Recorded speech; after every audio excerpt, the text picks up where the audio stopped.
안녕하세요. 우리 채널 오시기를 환영합니다. 저는 남편과 함께 딸을 키우며 살고 있는 여성이에요. 평소 주변에 할 수 없었던 저희 가족 이야기를 하고 싶어서 사연을 보내게 되었어요.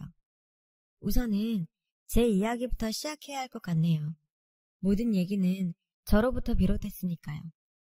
저는 평범한 가정의 세 자매 중 둘째로 태어났어요. 위아래로 언니와 여동생이 있었죠. 언니는 어릴 때부터 얼굴도 예쁘고 무용에 재능이 있었어요. 예술고등학교 무용과에 진학해서도 실력을 인정받을 정도로 잘했어요. 여동생도 마찬가지로 얼굴도 예쁘고 공부를 아주 잘했어요. 초등학교 때부터 시험만 보면 100점을 받아오더니 중학교에 들어가서도 전교 10등을 벗어나지 않았죠. 그에 비해 둘째인 저는 뭐 하나 내세울 것이 없었어요. 공부를 아주 못한 건 아니었지만 내세울 정도는 아니었고 언니처럼 예능 쪽에 재주가 있는 것도 아니었죠.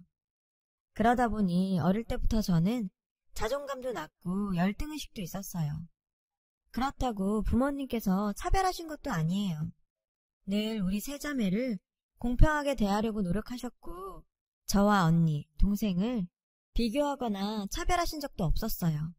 다만 주변에서 여러 소리들을 듣다 보니 제 스스로 자존감이 많이 떨어진 거죠. 2살 아래 여동생과 같은 고등학교를 다니면서 특히 마음고생이 심했어요. 동생은 학교에서 정말 인기가 많았어요. 저희 반에 수업을 들어오신 선생님들은 저를 이름 대신 미주 언니라고 불렀죠. 미주는 제 여동생 이름이거든요. 심지어 친구들도 저만 보면 제 동생 얘기를 꺼냈어요. 네 동생은 어떻게 공부하냐, 학원은 어디 다니냐 등등 제 친구인지 동생 친구인지 구분이 안 갈 정도였죠. 그렇게 저는 자매들에게 가려진 삶을 살아야 했어요. 불행하지는 않았지만 제 스스로의 자신감은 바닥인 삶이었어요. 그러다 고등학교 3학년 때 한 남자를 만나게 되었어요. 당시 고3 교실에는 종종 대학 선배들이 찾아와서 자기네 학교 홍보를 하고 가곤 했는데요. 그도 그중 한 명이었습니다. 저는 홍보 내용을 그냥저냥 들으면서 앉아 있었고 홍보가 끝나자 학생들이 하나둘 교실을 빠져나가기 시작했죠. 그때 그 남자가 제게 다가왔어요. 그리곤 강연을 주의 깊게 듣던데 자기네 학교에 진학할 의향이 있냐고 묻더군요. 전 당황했죠. 제가 열정을 가지고 들은 것도 아니고 그 학교에 진학할 생각이 없었으니까요. 저는 아직 진로를 정하지 못했다고 했어요. 그러자 그 남자는 제게 적극적으로 학교 홍보를 하면서 꼭 오라고 하더군요. 저는 생각해보겠다고 대답했어요. 그 남자는 제게 자신의 휴대폰 번호를 가르쳐주면서 언제든지 연락하라더군요. 괜스레 이상한 기분이 들었어요. 지금껏 제게 누군가 먼저 관심을 보여준 적이 없었거든요. 관심은 늘 언니와 동생 차지였으니까요. 더군다나 훈훈한 대학생 오빠라니. 저는 며칠을 고민하다 전화를 했어요. 신호가 가는 내내 가슴이 두근거렸죠. 조금 뒤 그가 전화를 받았어요. 저는 떨리는 마음을 진정시키며 말했죠. 안녕하세요. 전에 학교에 오셔서 전화번호 주셨던 학생이에요. 아, 그 예쁜 학생? 잘 지냈어요? 남자는 반갑게 제 전화를 받아주었어요. 저는 막상 전화를 걸어놓곤 무슨 말을 해야 할지 모르겠어서 대충 진학상담 때문에 전화했다고 둘러댔어요. 우린 그렇게 긴 통화를 나누었고 어느새 저는 그를 오빠라고 부르게 되었죠. 오빠는 그날 홍보를 했던 대학의 조리학과에 다니고 있었어요. 어찌나 자기네 과 자랑을 하던지 저도 조리학과에 들어가고 싶다는 생각이 들 정도였죠. 그런 제 마음을 읽었는지 오빠는 본격적으로 조리학과에 대한 설명을 해주었어요. 담당 교수님과 실습 과정 등 아주 상세하게요. 그날 오빠와 통화를 하면서 전 제 진로를 결정하게 되었어요. 오빠는 통화로는 한계가 있으니까 만나서 자세하게 설명해 주겠다며 한번 만나자고 하더군요. 전 잠시 망설이다가 그러자고 했죠. 제게 다정하게 대해주는 오빠 덕분에 설레고 행복했어요. 그렇게 그 주 토요일에 오빠와 만나기로 했어요. 약속 장소인 카페에 나가보니 오빠가 먼저 와서 기다리고 있더라고요. 과 점퍼를 입고서 말이죠. 그 모습이 어찌나 멋있어 보이던지 오빠는 저를 오래 알고 지낸 동생처럼 다정하게 대해주고 제 자신에 대한 사적인 얘기도 들어주었어요. 저는 오빠한테 그동안 살면서 언니와 여동생 사이에서 얼마나 자존감이 떨어졌는지를 얘기했고요. 에이, 우리 미연이가 얼마나 예쁜데 그런 소리래? 라면서 오빠는 절 위로해 주었죠. 저는 오빠한테 어느새 반해버렸어요. 앞으로도 종종 만나자고 하면서 외롭거나 힘들면 언제든지 자기한테 전화하라고 했죠. 저는 그날 이후 오빠와 문자도 하고 자기 전에 통화도 하면서 두근거리고 행복한 나날을 보낼 수 있었어요. 시간은 흘러 수능을 마치고 새해가 되어서 졸업식만을 남겨둔 어느 날이었어요. 오빠가 학교에서 스트레스를 많이 받았던 과제를 끝냈다고 제게 저녁을 사겠다고 전화했더라고요. 전 오빠를 만나려고 약속 시간 몇 시간 전부터 온갖 옷을 다 꺼내고 호들갑을 떨며 준비를 했죠. 오빠가 데려간 곳은 고깃집이었어요. 늘 그렇듯이 이런저런 얘기하면서 밥 먹었는데 오빠가 술을 시키지 뭐예요. 오빠도 성인이고 저도 나이로 따지면 엄연한 성인이니까 술 마시는 게 자연스러운 일이겠지 생각했어요. 제 친구들도 새해 되고 나서 다들 이미 한 번씩은 마셔본 상태였고요. 오빠도 저보고 마셔보라는 거예요. 황당한 표정으로 머뭇거리는 제게 오빠는 어차피 대학교 가면 자주 마시게 될 건데 뭐 어떠냐고 하더군요.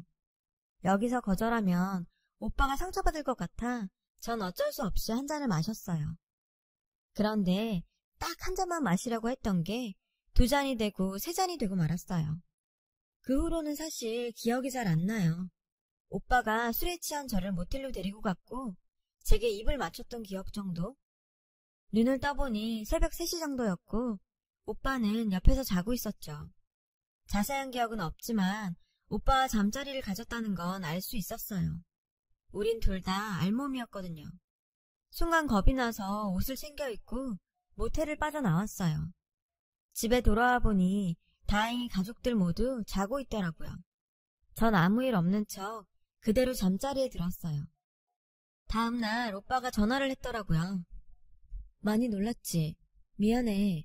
그래도 나는 너 절대 가볍게 생각하는 거 아니야. 진심이었어. 앞으로도 너랑 계속 같이 만나고 싶고 대학도 같이 다니고 싶어. 오빠의 그 말을 듣자 안심이 됐어요. 이유 모를 자신감도 느꼈던 것 같아요. 우린 그렇게 비밀 연애를 시작했어요. 이미 오빠랑 같은 대학교에 지원도 해둔 상태였고 성적도 잘 맞췄기 때문에 합격할 거라는 자신도 있었습니다. 그리고 제 예상대로 저는 졸업식 직전에 학교로부터 합격 통지서를 받았고 오빠랑 같은 대학교에서 캠퍼스 생활을 할 수 있게 되었어요. 대학에 가면 오빠랑 당당하게 사귀고 드라마에서 나오는 달달한 연애도 할 수 있다는 생각에 저는 정말 너무 행복했습니다. 하지만 그런 제 희망은 산산이 부서지고 말았죠. 합격 결과를 받고 나서 얼마 안 돼 몸이 이상한 걸 느꼈거든요. 그제야 그동안 생리를 하지 않았다는 걸 깨닫게 된 거죠. 순간 심장이 덜컥 내려앉는 것 같았어요. 그리곤 제 머릿속에서는 모텔에서 오빠와의 일이 생각나더군요. 그래도 설마 했어요. 임신이 그렇게 쉽게 되진 않을 거라 생각했거든요.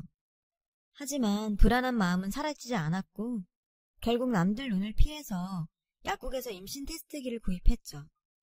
테스트 결과는 임신이었어요. 너무 놀라고 겁이 나서 방에 틀어박혀 한참을 울었어요. 그리고는 고민 끝에 오빠한테 이 사실을 알리는 게 맞겠다는 생각이 들었죠. 일단 오빠한테 전화를 걸어 만나자고 했어요. 오빠는 평소와 같은 모습으로 나왔고 심각한 표정으로 앉아있는 제게 무슨 일이 있냐고 묻더군요. 전 한참을 망설이다 오빠한테 사실을 말했어요. 빨간 2줄이 선명한 임신 테스트기도 보여주었고요. 그런데 그 순간 오빠의 얼굴이 변하더군요. 한 번도 본 적 없는 표정으로요. 오빠는 싸늘한 목소리로 말했어요. 그래서 이제 어쩔 건데? 뭘 어떻게 하겠다는 건데? 오빠의 태도에 저는 당황해서 아무 말도 못했어요. 그러자 오빠가 그러더군요. 지워. 순간 전 무언가로 머리를 세게 맞은 기분이었어요. 오빠는 싸늘한 표정으로 절 노려봤고 전 그 낯선 모습에 눈물만 났죠. 다시 말하지만 지워. 그리고 우리 이제 안 보는 게 낫겠다. 오빤 자기 할 말만 하곤 가버렸어요. 저는 멍하게 앉아있다 뒤늦게 정신을 차리고 오빠를 불렀지만 소용없었죠. 울면서 집에 온 저는 오빠한테 계속 연락을 해봤지만 받지 않았고 저는 일주일을 끙끙 앓다가 결국 부모님께 모든 사실을 말씀드렸어요. 오빠를 처음 만난 때부터 전부 다요. 우리 집은 한바탕 난리가 났고 저는 부모님과 언니 동생으로부터 모진 말을 들어야 했어요. 독실한 기독교 신자이신 부모님께선 아이를 지우는 건 안 된다고 하시더군요. 부모님께서는 오빠한테 전화를 하셨어요. 수차례 시도 끝에 결국 오빠와 연락이 닿았어요. 하지만 전화를 받은 사람은 오빠가 아닌 오빠 부모님이더군요. 자기 부모님한테 떠넘긴 거였죠.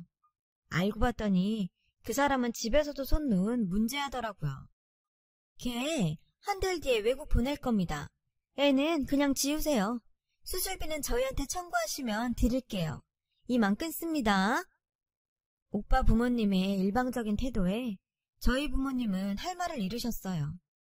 그러면서도 애를 지우는 건 절대 안 된다는 말만 거듭하셨죠. 눈물이 나더군요. 내가 왜 그런 멍청한 짓을 했을까 자책만 했죠. 그런 와중에 저는 대학 입학 안내 소식들을 들었어요. 하지만 이미 배가 불러오고 있었기에 진학은 할 수 없었죠. 그저 하루하루 달라져가는 내 몸과 입덧을 견뎌야 했어요. 아빠는 일단 낳고 보자고 하시면서도 저만 보면 한숨을 쉬셨고 엄마는 눈물을 흘리셨죠. 부모님은 때때로 저를 혼내셨고 이내 임신한 저를 보살피고 위로하셨어요. 그런 악순환은 제가 출산을 할 때까지 이어졌어요. 그리고 전 아이를 낳았어요. 딸이었죠. 전 제대로 아이 얼굴을 볼 수 없었어요. 그저 눈물만 흘렸습니다. 미안했거든요. 축복받아야 할 아이를 미움 속에서 아빠 없이 태어나게 한 게 너무 미안했어요. 얼마 뒤 부모님께선 제게 아이를 입양 보내자고 하셨어요. 엄마 아빠는 더 이상 아기를 키울 능력도 힘도 없으시다면서요. 그렇다고 제가 아이를 키우는 것도 현실적으로는 너무 힘든 일이 아니냐고 절 설득하셨죠. 차라리 입양을 보내는 게 아기한테도 좋을 거라고요. 저는 몇 날 며칠을 울며 고민했어요. 그래도 내가 낳은 내 자식인데 이대로 떠나보낼 생각을 하니 미치겠더라고요. 하지만 아기의 미래를 생각하라는 부모님의 말이 귀에 맴돌았어요. 제가 키워봤자 뭘 해줄 수 있겠어요. 그 생각이 계속 맴돌아 저는 결국 부모님께 입양 보내겠다고 했어요. 결국 그렇게 제 아기는 부모님 품에 안겨 입양기관으로 가고 말았죠. 아기가 떠나는 날 전 너무 가슴이 아파서 아기 얼굴도 제대로 보지 못했어요. 그렇게 반년이 조금 안 된 어느 날 아기가 입양됐다는 소식을 들었어요. 그 소식을 들으니 또다시 가슴이 미어지는 것 같았어요. 이제 정말 내 아기가 아니구나 싶어서요. 엄마는 그런 절 안아주시며 그러시더군요. 그래도 이제 그 집에 가서 사랑받고 잘 살 거다. 그러니 너도 정신 차리고 새 출발할 준비를 해. 그게 아이를 위하고 널 위한 거야. 엄마의 따뜻한 위로도 제겐 위안이 되지 않았어요. 전 그저 아이를 버린 엄마니까요. 하지만 엄마 말처럼 이러고 있을 수는 없었어요. 그래서 정신을 차리고 몸을 추스리려 노력했죠. 살아야 하니까요. 어느 정도 몸 상태가 나아지자 현재의 제 모습을 직시하게 되더군요. 무용과에 다니는 언니와 명문대 입학은 따나온 당상인 여동생에 비해 제 신세가 너무도 초라하고 형편없었어요. 안 그래도 세 자매 중 가장 떨어지는 나였는데 그 격차가 더 커진 거죠. 엄마는 재수를 해서 대학을 가도 좋다고 말씀하셨지만 저는 더 이상 부모님께 부담을 드리는 게 미안해서 대학 진학은 포기하기로 했어요. 대신 돈을 벌 수 있는 길을 찾기로 했죠. 그러다 제과제빵 자격증에 관심을 갖게 되었어요. 일단 동네 편의점에서 아르바이트를 시작한 저는 편의점 월급에 부모님께서 주시는 용돈을 모아 제가 제빵 자격증 공부를 시작했어요. 학원은 비싸서 못 가고 동네 주민센터에 저렴한 강좌를 들었어요. 아르바이트 하면서 자격증 공부를 하는 건 힘들었지만 그래도 부모님 앞에 조금이라도 떳떳해지자 하는 생각에 미친 듯이 달려들었죠. 1년 조금 넘게 자격증 시험을 준비한 끝에 전 시험에 합격할 수 있었어요. 합격한 후에는 일자리도 얻을 수 있었죠. 주민센터에서 저를 가르쳐 주셨던 선생님께서 감사하게도 저를 본인이 일하시는 가게로 데려가 주셨거든요. 그 빵집은 지역에서 유명한 곳이었어요. 웬만한 프랜차이즈 빵집보다 매출이 높은 곳이었죠. 규모도 컸고요. 비록 전 기술도 없는 막내였지만 그래도 제 또래들에 비해 꽤 많은 돈을 벌 수 있었어요. 첫 월급을 타서 부모님께 드렸더니 그간 고생 많았다며 우시더라고요. 부모님의 그런 모습을 보자 전 떠나보낸 지 2년이 다 돼가는 제 딸이 생각나 속으로 울었어요. 내 아이도 언젠가 자라 부모님께 첫 월급을 가져다 드리면 뿌듯해할 거란 생각을 하니 울컥했어요. 그렇게 친구들이 대학에 다닐 때 저는 열심히 일하며 경력을 쌓았어요. 빵집 안에서도 막내를 탈출하고 드디어 빵도 굽게 되었죠. 일을 하다 보니 사는 게 보람있고 행복하더라고요. 그렇게 전 일만 하면서 20대를 보냈어요. 언니는 대학 졸업 후 결혼해서 외국으로 나갔고 여동생은 대학 졸업 후 대학원에 진학해서 자취를 시작했죠. 저는 여전히 부모님과 같이 살았고요. 그런데 제게도 새로운 인연이 나타났지 뭐예요. 30대가 되고 얼마 안 됐을 무렵 저희 빵집에 새로운 제빵사님이 오셨어요. 전에 계시던 제빵사님이 몸이 아프셔서 급하게 후임자를 구하게 된 거죠. 인상도 선하시고 겸손한 분이었어요. 밑에 사람들도 많이 배려해 주셨고요. 그래서 다들 좋은 분이 오셨다고 좋아했죠. 저도 마찬가지였고요. 그런데 그분이 어느 순간부터 제게 호감을 보이더라고요. 누가 봐도 티나게 절 챙겨주셨죠. 간식도 챙겨주시고 먼저 말도 걸어주시고 제가 짐을 옮길 때마다 득달같이 달려와서 들어주시고 그러니 동료들 사이에서 말이 안 나올 수가 없었어요. 제빵사님이 미연씨 되게 좋아하나 봐. 좋겠다. 잘해봐. 동료들은 진심으로 해준 말이었지만 솔직히 전 그런 말을 들을 때마다 불안했어요. 10년 전 겪었던 아픔으로 저에겐 남자에 대한 불신이 있었거든요. 저는 이 불안감을 없애고 싶었어요. 그래서 제빵사님께 얘기했죠. 말씀드릴 게 있는데요. 오늘 일 끝나고 시간 괜찮으세요? 제빵사님은 흔쾌히 그러자고 하셨어요. 그래서 일을 마치고 근처 공원으로 갔죠. 전 단도직입적으로 물었어요. 혹시 저 좋아하세요? 저랑 사귀고 싶으셔서 잘해주시는 거예요?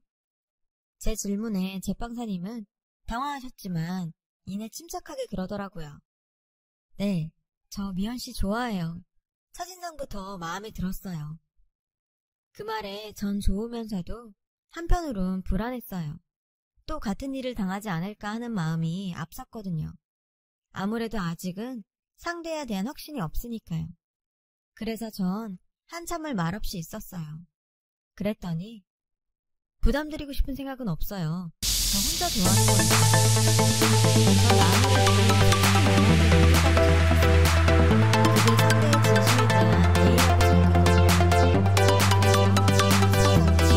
상대의 진심에 대한 예의라고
여보, 왜 울어?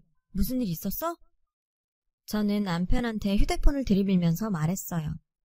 왜 우냐고? 당신이 말해봐. 결혼한 지 1년도 안 돼서 딴 여자를 만나? 혹시 내 과거 알고도 결혼한 게 당신이 바람나도 당당할 수 있어서야? 하고 소리쳤죠. 그랬더니 남편은 당황한 얼굴로 휴대폰을 뺏어보더니 오해라며 자기 말 좀 들어보라더군요. 그리곤 제 팔을 붙잡길래 전 뿌리치고 집을 나가려고 했어요. 하지만 남편 힘을 이길 수가 없었죠. 남편은 절 끌어다 소파에 앉혔어요. 남편은 제가 진정할 때까지 기다렸다가 조심스럽게 입을 열었어요. 사실 너한테 어떻게 말을 해야 하나 내내 고민했었어. 차라리 일찍 말할걸. 미안해. 문자 보낸 이 아이 이름은 수지야. 올해 12살이고. 오빠가 12살짜리 애랑 연락한다고? 남편은 고개를 끄덕이곤 말을 이어갔죠.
안녕하세요. 우리 채널 오시기를 환영합니다. 미연아, 수지는 네 딸이야. 네가 11년 전에 낳았던 그 아이. 전 하마터면 쓰러질 뻔했어요. 남편이 제 딸과 연락을 하고 있다니. 어떻게 제 딸과 만나게 되었는지 이해가 안 갔죠. 기가 막혀서 입도 못 대고 있는 제게 남편은 차근차근 설명을 했어요. 그때 입양을 가고 얼마 안 돼서 많이 아팠다나 봐. 다행히 목숨은 건졌는데 하반신과 왼쪽 팔이 마비가 됐대. 병원에서도 정확한 이유를 모르겠다고 하니까 입양한 분들이 못 키우겠다고 파양을 했다나 봐. 당신이 그 애를 어떻게 알고 찾았다는 거야? 난 못 믿겠어. 믿을 수가 없었어요. 직계가족도 아닌 남편이 어떻게 내 아이를 찾아요? 말도 안 되는 소리였죠. 그런데 우리 결혼하기 전에 내가 장모님께 부탁해서 그 아이를 찾아봤었어. 언제가 당신이랑 만나게 해주고 싶었어. 그런데 아이가 몸도 아픈데다 파양까지 당해서 시설에 있다고 하면 당신이 힘들어할까봐 말 못하고 있었어. 기회 봐서 얘기하려고 했는데 미안해. 남편의 얘기를 들으며 하염없이 눈물을 흘렸어요. 차라리 거짓말이길 바랬어요. 사실이라고 하면 내 아이가 너무 가엾잖아요. 부모한테 버림받고 몹쓸병까지 걸려서 파양까지 당하다니. 어린 것의 인생이 너무 가혹하잖아요. 그 벌은 다 제가 받았어야 하는 건데. 남편은 제 손을 잡고 휴대폰의 사진들을 하나하나 보여주었어요. 휠체어를 타고 있는 제 딸은 밝게 웃고 있었어요. 수지는 양부모에 대한 기억이 없어. 엄마 아빠란 말을 해본 적도 없고 보살펴준 건 시설의 선생님들 뿐이니까. 그래서 우리 결혼 전에 찾아가서 놀아주니까 정말 좋아하더라고. 내가 아빠였으면 좋겠다고 그러더라. 나도 수지가 내 딸처럼 너무 예뻐. 미연아, 우리 이제 수지 데려와서 키우자. 불쌍한 우리 수지, 우리가 키우자. 남편의 말에 저는 목 놓아 울었어요. 다음날 우린 제 딸이 있는 시설로 향했어요. 남편을 보곤 시설 관계자가 수지를 데리고 나왔어요. 딸은 휠체어에 앉은 채 남편을 보고 환하게 웃더군요. 그건 남편도 마찬가지였죠. 마치 친딸을 보는 것처럼 눈이 반짝였어요. 그 모습에 전 쥐구멍에라도 들어가고 싶은 심정이었어요. 엄마라는 게 자기 딸이 이러고 사는지도 몰랐다니. 제가 미안한 마음에 선뜻 다가가지 못하자 남편은 제 손을 이끌어 주었어요. 수지야, 이제부터 우리랑 같이 살자. 아저씨는 수지가 보고 싶어서 도저히 못 참겠어. 그래 줄 거지? 남편의 말에 딸은 잠시 뾰루통한 표정을 짓더니 이내 환하게 웃으며 말했어요. 아휴, 그렇게 제가 좋다면야 할 수 없죠. 좋아요. 같이 살아요. 같이 살자는 말에 기뻐하는 딸아이를 보자 목이 메어서 아무 말도 할 수 없었어요. 그 순간 딸아이가 그러더군요. 엄마, 나 다 알아요. 아저씨가 엄마 얘기 다 해줬어요. 엄마가 날 포기하지 않아서 제가 세상에 태어났다고요. 고마워요. 그 말을 듣자 전 그 자리에 주저앉고 말았어요. 고맙다뇨. 자길 버린 엄마가 어떻게 고마울 수가 있어요. 감정이 복받쳐 올라 울먹였어요. 어깨를 들썩이며 오열했죠. 그러자 딸아이가 휠체어를 끌고 제게 다가와 제 손을 꼭 잡아주더군요. 따뜻했어요. 그 작은 손이 상처투성이인 내 마음을 따뜻하게 감싸주는 것 같았죠. 전 그대로 아이를 끌어안고 울었어요. 낳아놓고도 단 한 번도 안아보지 못했던 내 딸을 있는 힘껏 꼭 안아주었죠. 그날 남편과 전 수지를 데리고 집으로 왔어요. 수지는 남편과 제가 꾸며놓은 자기 방을 보곤 무척 기뻐하더군요.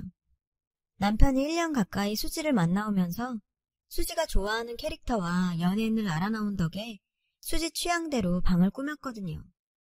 그리고 그날 밤 저는 수지와 함께 수지 방에서 잤어요. 밤이 깊도록 우리 모녀는 그간의 일들을 얘기하느라 시간 가는 줄도 몰랐죠. 솔직히 언제 어떻게 잠들었는지도 모르겠어요.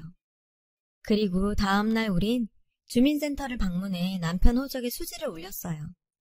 정식으로 우리 세 사람은 가족이 된 거죠. 소식을 들은 친정 부모님께선 한 걸음에 달려오셨어요. 엄마는 수지를 보자 저처럼 오열하셨죠. 당신이 직접 수지를 시설에 맡기셨으니 오죽하겠어요. 엄마는 그날 남편한테 고맙다는 인사를 몇 번이나 했는지 몰라요. 그렇게 가슴 벅찬 모녀상봉이 끝나고 세월이 흘러 수지는 중학생이 됐어요. 비록 몸은 불편하지만 여느 중학생과 다를 바 없는 여중생이 되었죠. 가끔은 제 속도 뒤집어 놓고 말이죠. 살을 부비고 살면서 우리 세 식구는 정말 단단한 가족이 되었어요. 아픈 시간이 길었던 만큼 지금의 행복을 오래오래 지켜나가고 싶어요. 사랑하는 남편, 그리고 소중한 딸과 함께요. 제 긴 사연 들어주셔서 감사드려요. 여러분의 오늘도 행복하시길 바래요. 여러분, 사연 댓글에 응원과 현명한 조언 부탁드려요. 좋아요와 구독은 저에게 큰 힘이 됩니다. 오늘도 좋은 일 가득하세요.